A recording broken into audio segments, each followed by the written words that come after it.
March of 2020, I was federally indicted on 2 counts of distribution, 1 count possession with intent to distribute. That's when my life changed a lot. COVID shut the courts down all of 2020, so my case got dragged out. I was on pretrial supervision or pretrial release. Then in December of 2020, after missing 75 drug tests and failing 6 of the ones I did go to, my supervising officer violated me, put me in Merrimack County, where I was fully ready to wait for trial. When I told my lawyer that I wanted to go to trial, he brought that to the prosecutor. Within a week, they offered me a plea deal.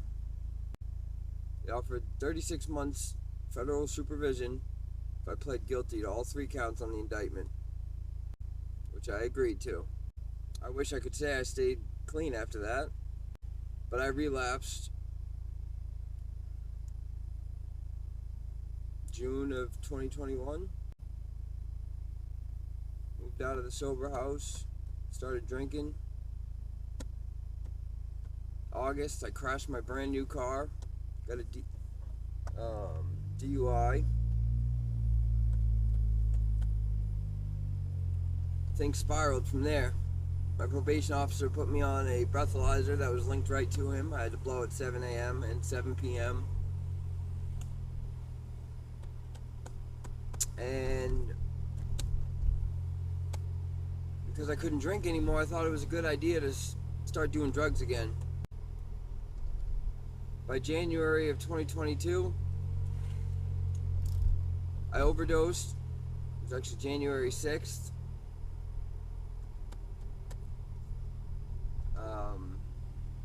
The person I was with called the paramedics, and when my name got ran through the database, it alerted my probation officer.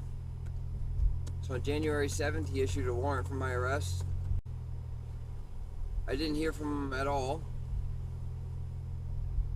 Didn't even know about that warrant yet. But on March 3rd of 2020, my face hit social media with the caption, U.S. Marshals Fugitive of the Week. And I didn't even know I was wanted. It was crazy. They said I was on the run for 3 months. But then I did go on the run for another 3 weeks, until my family told me I needed to turn myself in or they were all done helping me. So at the end of March that year, I called the U.S. Marshal's office and told them I was on my way. I walked into the federal courthouse in Concord, New Hampshire, where 3 of them met me. And they brought me to Stratford County. I elected to do the therapeutic community program there, which is basically rehab in jail. And upon completion, you're eligible for early release. While I was in Stratford County, I got my high set diploma, got an 82, surprisingly, after 16 years of no school. Second highest score to ever come out of that jail. So then in July of that year, I went in front of a judge, pleaded my case on why he should let me out and how good I was going to do. And he agreed. No additional treatment or anything. I could go home, go to school. I told him I was going to go to college. But again, I only made it 2 weeks, and then I started getting high again. I went from 180 pounds in July down to 120 by the end of August. I didn't look good. Told my probation officer I needed help. She She agreed, sent me to rehab. I left rehab 2 weeks in, AMA, convinced her not to violate me. Was doing alright between August and January, just drinking. But then on Martin Luther King weekend of January 2023, I was like, oh, the feds are closed all weekend. It's a 3-day holiday. I could get high and pass my drug test by Monday. This was a Friday, mind you. Well, my PO showed up Sunday morning at 7 a.m. to drug test me. And I failed for amphetamine. And she told me I had 7 days to get into a sober house, or I was going back to jail to max out my sentence. So that is when I went to treatment on January 22nd, actually. So I woke up January 23rd, which was my sober date.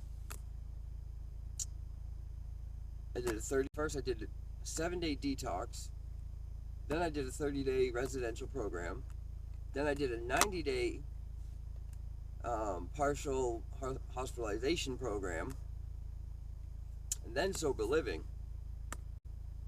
Then I started working for the rehab where I did the 90-day program. And I ran one of their treatment houses for almost a year. That was a great time. And that brings me to today. 34 months clean and sober. It's crazy how life can change. If you guys like this video, you want to hear more about the crazy life that I've lived, let me know in the comments. Like and subscribe. I love the support. I appreciate you all. And have a great Saturday.